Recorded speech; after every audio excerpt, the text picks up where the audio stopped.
আসসালামু আলাইকুম। বিসমিল্লাহির রহমানির রহিম। আপনারা যারা কর আইনজীবী নিবন্ধন পরীক্ষা দিবেন তাদের জন্য বিশেষত আয়কর আইন বিষয়ক খাতভিত্তিক ক্লাসের দ্বিতীয় ক্লাস আজকে। একটি ক্লাসে সম্পূর্ণভাবে বোঝানো সম্ভব হয় না বলেই পর্যায়ক্রম আজকের দ্বিতীয় ক্লাসটি। যদি এই ক্লাসের বাইরে আপনাদের কোনো কিছু জানার থাকে আমাকে কমেন্ট করে জানাবেন। আমি বরাবরের মতো চেষ্টা করব আপনাদের সকল প্রশ্নের উত্তর দিতে। এই ধারাবাহিক ক্লাসে আপনাদের যে বইটি সাহায্য করবে সেটি হচ্ছে আয়কর নির্দেশিকা। আমি মূলত আয়কর নির্দেশিকার যত অঙ্ক আছে সবগুলো আপনাদের ব্যাখ্যা সহ বোঝানোর চেষ্টা করব ইনশাআল্লাহ। আসুন আমরা প্র্যাকটিক্যাল অঙ্কগুলো দেখার চেষ্টা করি। আমরা গত ক্লাসে উদাহরণ 9 পর্যন্ত দেখেছি। উদাহরণ 10 ধরা যাক মিস শক্তি রানী সরকার একজন সরকারি বেতন আদেশভুক্ত কর্মচারী। তার বেতন খাত, গৃহ সম্পত্তি খাত ও সঞ্চয়পত্রের সুদে খাতে আয় রয়েছে। 2024-25 কর্মবর্ষে তার নিম্নরূপ আয়গুলো। আমরা সরাসরি আয়গুলো দিয়ে শুরু করব। এখানে বেতন খাতে আয় আছে, তারপর গৃহ সম্পত্তি খাতে আয় আছে। এগুলো হচ্ছে নিয়মিত উৎসের আয়। আর হচ্ছে সঞ্চয়পত্রের সুদের আয় হচ্ছে চূড়ান্ত কর দায়। এটা আয়ের সাথে যোগ হবে ঠিকই, কিন্তু যখনই আমি কর দায় বের করতে যাব তখন এই কর দায়ের বের করার সময় সঞ্চয়পত্রের সুদ এটা বাদ যাবে। তো আমার এখানে নিয়মিত আয় হচ্ছে 8,38,200 টাকা। তো 8,38,200 টাকা সঞ্চয়পত্রের সুদ সহ আমার 8,88,200 টাকা আমি আয়টা পেলাম। এখন আমার দেখি যে কর বিনিয়োগজনিত খাতগুলো কি কি আছে। ভবিষ্যৎ তহবিলে প্রদত্ত চাঁদা, কল্যাণ তহবিলে চাঁদা, নতুন সঞ্চয়পত্র ক্রয়, জীবন বীমা, কিস্তি, স্টক এক্সচেঞ্জ, তালিকাভুক্ত কোম্পানির শেয়ার বিনিয়োগ। এই টোটাল বিনিয়োগ হচ্ছে আমার 2,16,000 টাকা। তো 2,16,000 টাকা থেকে 2,16,000 টাকা, তো 2,16,000 উপরেই আমি কর রেয়াতটা পাবো। তা আমরা প্রথমে দেখি যে আমার মোট কর দায় কত বের হয়। তো মোট কর কত ছিল আমার 8,38,000 টাকা। যখনই আমি কর দায় বের করব তখন আমরা সঞ্চয়পত্রের সুদ মানে চূড়ান্ত কর দায়টা বাদ দিব। বাদ দেওয়ার পরে যেটা থাকবে সেটার উপর কর দায় বের হয় 33,820 টাকা। আর সঞ্চয়পত্রের সুদের উপরে কর কর্তন করা আছে 5,000 টাকা। আমি যদি এটা সহ যোগ করি তাহলে 43,820 টাকা হবে। তবে আমার এটা যোগ করার প্রয়োজন নাই, বাদ দেওয়ার প্রয়োজন নাই, কারণ এটা আসবেই না আমাকে। আমি যোগ আর বিয়োগ এটা দেখাইলেও পারি, না দেখাইলেও পারি। আমার বিনিয়োগজনিত কর রেয়াত হচ্ছে সঞ্চয়পত্র সুদ যেহেতু বাদ যাবে, তা আমার 8,38,000 টাকার উপর হচ্ছে 3% 25,146 টাকা আসবে। অনুমোদিত বিনিয়োগের উপরে 15% আসে 32,400 টাকা। আর 10 লাখ টাকা, তিনটার ভিতরে আমার 25,146 টাকা। তাহলে আমার মোট কর দায় দাঁড়ায় কত? 30,820 টাকা। তো 30,820 টাকা থেকে আমি 25,146 টাকা বাদ দিব। বাদ দিলে আমার যেটা থাকবে সেটা হচ্ছে 13,674 টাকা। তো এখানে আয়কর নির্দেশিকা যেভাবে দেখাইছে যে এখানে 43,820 টাকা মানে সঞ্চয়পত্র সুদটা সহ যোগ করছে পদয় করের সাথে, নিয়মিত করের সাথে। আবার যখন আমি 25,100 টাকা বাদ দিলাম 18,674 টাকা থেকে, আবার 5,000 টাকা বাদ দিলে 13,674 টাকা হয়। তো আমার ওটা বাদ দেওয়ারও দরকার নেই, আবার যোগ করারও দরকার নেই। এটা তাহলে আপনাদের কনফিউজ হবে। অনেক সময় পরীক্ষার অঙ্কেতে এক জায়গায় বাদ দিলেন, আরেক জায়গায় যোগ করে দিলেন, হয়তো অঙ্কটা ভুল হয়ে যেতে পারে। তো আপনারা এই চূড়ান্ত কর দায়ের ট্যাক্সগুলো মানে উচ্চ করগুলো আপনারা যোগ করারই দরকার নেই। এখন আসি আমরা উদাহরণ 11-তে। ধরা যাক জনাব তাজমিদ ইয়ামিন অবসরপ্রাপ্ত সরকারি পেনশনভোগী করদাতা। তার গৃহ সম্পত্তি খাতে আয়, পেনশন, তারপরে কৃষি আয় ও সঞ্চয়পত্র সুদে আয় রয়েছে। তো গৃহ সম্পত্তি আয় তার 5 লাখ টাকা, কৃষি সম্পত্তি থেকে তিনি 1 লাখ টাকা পান। এটা নিয়মিত কর দায়, নিয়মিত উৎসের আয় যেটা 6 লাখ টাকা।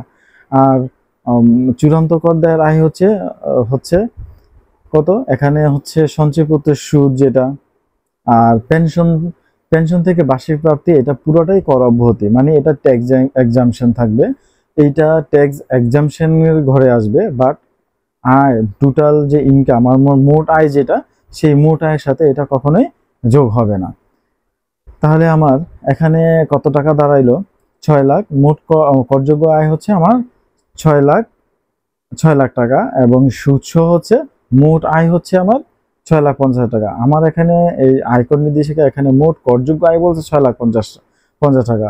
এটা আসলে করণিক ভুল, কারণ এখানে করযোগ্য আয় আমার 6,50,000 না, আমার করযোগ্য আয় হচ্ছে 6 লাখ টাকা।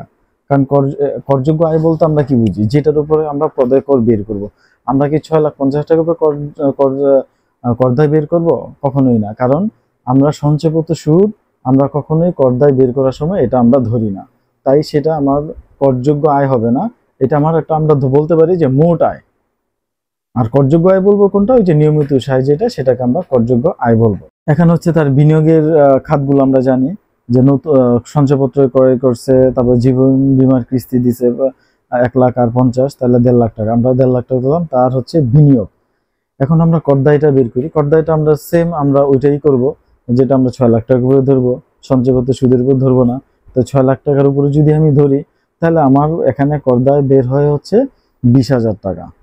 তো 20,000 টাকা, 20,000 টাকা। এখন আমি কর রেয়াতটা কত পাবো? তো কর রেয়াত হচ্ছে 6 লাখ টাকার উপরে 3% 18,000 টাকা, আর 1.5 লাখ টাকার উপরে আছে 22,500 টাকা। এই তিনটার মানে 10 লাখ টাকা তো এটা কমন, এই তিনটার 18,000 টাকা কম, 18,000 টাকা এটা আমরা ধরবো। তাহলে ন্যূনতম কর যেটা আমাকে সেটা দিতেই হবে।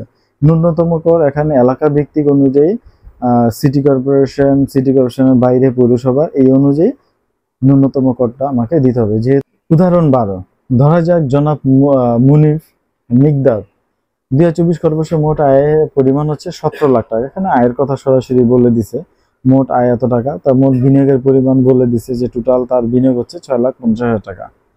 এখানে একটা বিষয় দেখবেন, জীবন বীমা অথবা ডিপোজিট, সঞ্চয়পত্র ক্রয়, জাকাত তহবিল, ল্যাপটপ ক্রয়। ল্যাপটপ ক্রয় ল্যাপটপ ক্রয় আগে ছিল, এটা একটা বিনিয়োগের একটা অংশ ছিল, কিন্তু এখন বর্তমানে ল্যাপটপ ক্রয় এটা বিনিয়োগের অংশ ধরা হয় না। মানে কর রেয়াত বের করার সময় এই ল্যাপটপটাকে আমরা বিনিয়োগ খাতে আমরা যোগ করব না, এটা যোগ হয় না এখন। আগে ছিল, এটা এখন অনুমোদনযোগ্য বিনিয়োগ না এটা। তাহলে আমার টোটাল বিনিয়োগ ছিল 6,50,000 টাকা। তাই আমি যদি 1 লাখ টাকা ল্যাপটপ ক্রয়টা বাদ দিই, তাহলে থাকবে আমার হচ্ছে 4,50,000 টাকা। এখানে 2,40,000 টাকা আমরা যখন বিনিয়োগজনিত কর রেয়াতটা বের করব, তখন আমরা 2,40,000 টাকা আমরা ধরতে পারবো না, কারণ এটা সর্বোচ্চ সীমাটা আমরা নিতে পারবো হচ্ছে 1,20,000 টাকা। মানে এখানে অনুমোদনযোগ্য বিনিয়োগ হচ্ছে 1,20,000 টাকা। তার মানে আমার এখানে যোগ হবে 60,000 টাকা, ঠিক আছে, ডিপোজিট 1,20,000 যোগ হবে, সঞ্চয়পত্রটা যোগ হবে, জাকাত তহবিলে যেটা যোগ হয়েছে সেটা যোগ হবে। তো যোগ করে পরে দেখা যাচ্ছে যে আমার এখানে দাঁড়ায় হচ্ছে 4,30,000 টাকা। মোট কর রেয়াত কত, সে করদায় কত সেটা আমি বের করি। আমার 17 লাখ টাকার উপরে করদায় বের হয়েছে 1,90,000 টাকা। আমি এখন বিনিয়োগজনিত রেয়াত যেটা, সেই রেয়াতটা হচ্ছে 17 লাখের উপরে 3% 51,000, তারপর হচ্ছে আমার 4,30,000 টাকা 15% 64,500 টাকা, তিনটা মিলে আসছে কম 51,000 টাকা। আমার 1,90,000 টাকা ট্যাক্স আসছে, আমার 51,000 টাকা এখান থেকে আমার এটা বাদ দিতে হবে, তাহলে 1,39,000 টাকা। এই 1,39,000 টাকা আমাকে একটা চালানে জমা দিতে হবে। উদাহরণ 13, মিস তানিশা ঢাকা দক্ষিণ সিটি কর্পোরেশনের একজন করদাতা। তিনি প্রথমবারের মতো রিটার্ন দাখিল করবেন। বিভিন্ন খাতে তার মোট আয় নিরূপণ করা আছে। মোট আয় হচ্ছে 6 লাখ টাকা, এটা ডাইরেক্ট সরাসরি বলে দেওয়া আছে 6 লাখ টাকা। তো বিনিয়োগ করা হয় জীবন বীমা, ডিপোজিট স্কিম, সঞ্চয়পত্রের বিনিয়োগ।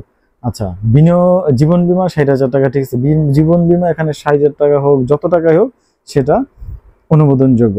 ডিপোজিট পেনশন স্কিম আমি যত টাকারই করি না কেন, আমার অনুমোদনযোগ্য বিনিয়োগ হচ্ছে 1,20,000 টাকা। আমি 1,20,000 টাকার উপরে আমি নিতে পারবো না, আমি যত টাকাই করি না কেন। সঞ্চয়পত্রের বিনিয়োগ হচ্ছে 50,000 টাকা, তার মানে এখানে 2,60,000 টাকা। আমি যখন কর রেয়াত বের করতে যাব, তখন আমার 2,60,000 হবে না, 1,50,000 থেকে আমার 30 বাদ দিতে হবে, তাহলে হবে 2,30,000 টাকার উপরে আমার বিনিয়োগের কর ধরতে পারবো আর কি। আমার 6 লাখ টাকার উপর কর দেয় হচ্ছে 15,000 টাকা। তাহলে কর রেয়াত পাবো কত? আমি এখানে আমার দেখা যাচ্ছে কর রেয়াত 6 লাখ টাকার উপর 18,000 টাকা, অনুমোদনযোগ্য বিনিয়োগ হচ্ছে 34,500 টাকা, 18,000 টাকা। তার মানে কর রেয়াতের পরিমাণে 18,000 টাকা। তাহলে আমার কর দায় হচ্ছে 15,000 টাকা, কর রেয়াত পেয়েছি 18,000 টাকা, তা মাইনাস ফিগারে থাকে। অনেকেই এটা ভুল করে থাকেন যে বা অনেকে আমাকে প্রশ্ন করে থাকেন ফোনে, ফোন করে থাকেন বা মেসেজ করে থাকেন যে আমার কর দায় আসছে 15,000 টাকা, আমি রেয়াত পেয়েছি 18,000 টাকা, তার মানে আমার কর দিতে হবে কি হবে না?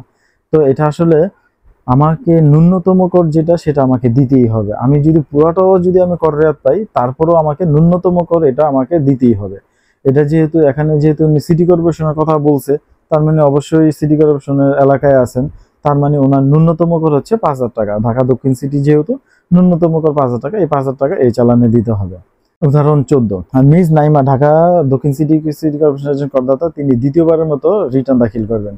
24-25 কর্পোরেশন রিটার্ন দাখিল করবেন। তার মোট আয়ের পরিমাণ 6 লাখ টাকা। 6 লাখ টাকার ভিতর রিটার্ন দাখিলের নির্ধারিত শেষ তারিখ ছিল 30 নভেম্বর, কিন্তু তিনি 30 নভেম্বর তারিখে দাখিল করতে ব্যর্থ হন। তাহলে তার কি ঘটনা ঘটবে, তার কত টাকা পদে কর আসবে? যেহেতু 30 নভেম্বর পরে দাখিল করলেই একটা জরিমানার প্রশ্ন চলে আসে। তো আমরা মোট বিনিয়োগ দেখলাম যে ওনার মোট বিনিয়োগ হচ্ছে 12,10,000 টাকা। এখানে বরাবর মতো ডিপোজিট স্কিমে 1.5 লাখ টাকা, মানে 1.5 লাখ টাকা করছেন, কিন্তু বরাবর মতো আমরা ধরবো ডিপোজিটে 1,50,000 টাকা। তার মানে এখানে 30,000 টাকা কমবে, তাহলে হবে 11,80,000 টাকা। নতুন সঞ্চয়পত্র বিনিয়োগ করছেন 10 লাখ। প্রকৃত বিনিয়োগ হচ্ছে মানে অনুমোদনযোগ্য সীমা হচ্ছে 5 লাখ টাকা পর্যন্ত। মানে উনি যত টাকার এই সঞ্চয়পত্র করুক, উনি 5 লাখ টাকা পর্যন্ত অনুমোদনযোগ্য সীমা উপভোগ করবেন।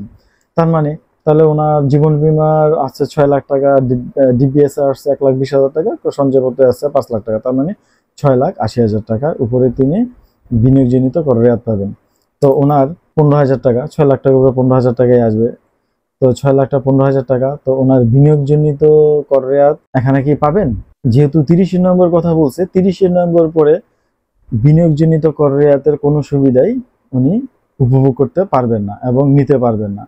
এবং যদি এখানে স্যালারি পার্সন কোনো ব্যক্তি হইতো, যে স্যালারি পার্সন ব্যক্তি, উনি পার্কেজের সুবিধা বলতে 4,50,000 টাকা সুবিধা পাবেন, অথবা 1/3 ওনার স্যালারি 1/3 সুবিধাটা নিতে পারতেন। 30 নম্বর রিটার্ন দেওয়ার ফলে এই কোনো সুবিধাই উনি আর পাবেন না। এই 15,000 টাকাই চালান জমা দিতে হবে। কিন্তু এখানে তার জরিমানাটা কত আসবে? 30 নম্বরের পরে 1 মাস পূর্ণ হয় নাই, 1 মাসের ভিতরে ওনার 2% হারে জরিমানা দিয়ে দিতে হবে। 15,000 টাকা 2% আসবে 300 টাকা। মানে চালানটা হচ্ছে আবার এখানে 2 ভাগে দিতে হবে। 15,000 টাকা হচ্ছে নিয়মিত কর দায়ের মতো দিবে, মানে 100 আন্ডার সেকশন 173 দিবে, আর 300 টাকা দিবে হচ্ছে জরিমানার যে ধারাটা আছে, রিটার্ন ইত্যাদি দাখিলে ব্যর্থতার জরিমানা হচ্ছে 260 ধারা। এই ধারা অনুযায়ী ওনাকে 300 টাকার একটা চালান করতে হবে। আমরা আছি উদাহরণ 15। 30 জুন 2024 তারিখে সমাপ্ত আয় বর্ষের জনাব ঝিলিক দেবনাথ বিন্দুর মোট আয় ছিল 8 লাখ টাকা। 23-24 অর্থবছরে 18,000 টাকা অগ্রিম কর এবং 6,000 টাকার উৎসকর প্রদান করেন।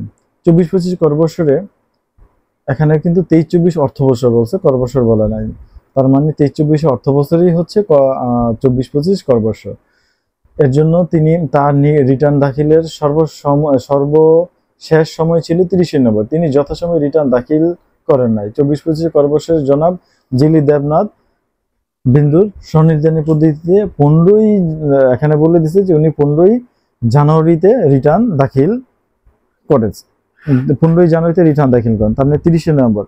30 নভেম্বরের পর যদি আমি ধরি ডিসেম্বর জানুয়ারি, তার মানে এখানে 2 মাস, আমরা এখানে 2 মাস কাউন্ট করব। আচ্ছা, মোট আয়ের উপর হচ্ছে নিরূপিত কত কর হবে? 8 লাখ টাকার উপরে ওনার কর আসবে 40,000 টাকা। এখানে আয়কর নির্দেশিকা 35,000 টাকা লিখছেন। 8 লাখ টাকা থেকে যদি আমি 3.5 লাখ টাকা বাদ দিই, তাহলে থাকে কত? 4.5 লাখ টাকা। তো 4.5 লাখ টাকার প্রথম 1 লাখ টাকা হচ্ছে 5%, আর বাকি যেটা থাকবে 3.5 লাখ টাকা, সেই 3.5 লাখ টাকার উপর আসবে হচ্ছে 10%, 4 লাখ টাকা পর্যন্ত টেক্স পাবে। তাহলে মানে 35 আর 5 40, এটা তো একদম ইজি হিসাব। তো এই জায়গায় 35,000 টাকা লেখছে কেন, এটা মানে হিসাবটা মিলে নাই, তাই আমি 40,000 টাকা এখানে ধরে নিলাম। তো অগ্রিম কর ও উচ্চ কর কত টাকা ছিল? 18,000 আর 6,000, 24,000 টাকা। তার মানে আমার 40,000 টাকা ট্যাক্স আসছে, আর আমার অগ্রিম কর উচ্চ কর দেওয়া আছে 24,000 টাকা। তাহলে 40,000 থেকে 24,000 টাকা বাদ যাবে, তাহলে থাকে 16,000 টাকা। এই 16,000 টাকা এখন আমরা 30 নম্বরের পরে যখন জমা দিব, তাহলে আমরা জরিমানাটা কোন ট্যাক্সের উপরে ধরবো? এটা মনে রাখবে যে আমি 30 নম্বর আগে যত ট্যাক্স আমি পরিশোধ করেছি সেই ট্যাক্সের উপরেই কখনো জরিমানা আসবে না, কারণ ওটা আমি 30 নম্বর আগেই আমি পরিশোধ করেছি। তার মানে 24,000 টাকা আমি 30 নম্বর আগেই পরিশোধ করছি। তার মানে এই 24,000 টাকা 40,000 টাকা থেকে বাদ যাবে। বাদ যাওয়ার পরে যেটা থাকবে 16,000 টাকা। এই 16,000 টাকার উপরেই আমার জরিমানাটা আসবে। কত টাকা আসবে জরিমানা? 16,000 টাকার উপরে জরিমানা আসবে হচ্ছে 16,000 ইন্টু 2% ইন্টু 2 মাস হচ্ছে 320 টাকা ইন্টু 2, তাহলে মানে 640 টাকা আসবে। তাহলে আমার এখানে পদে কর হচ্ছে কত? 16,000 টাকা দিতে হবে এবং এই চালানে, আর হচ্ছে 640 টাকা যেটা পদে কর আসবে, মানে জরিমানা আসবে, সেই জরিমানাটা আমাকে 260 ধারা অনুযায়ী এই চালান করতে হবে।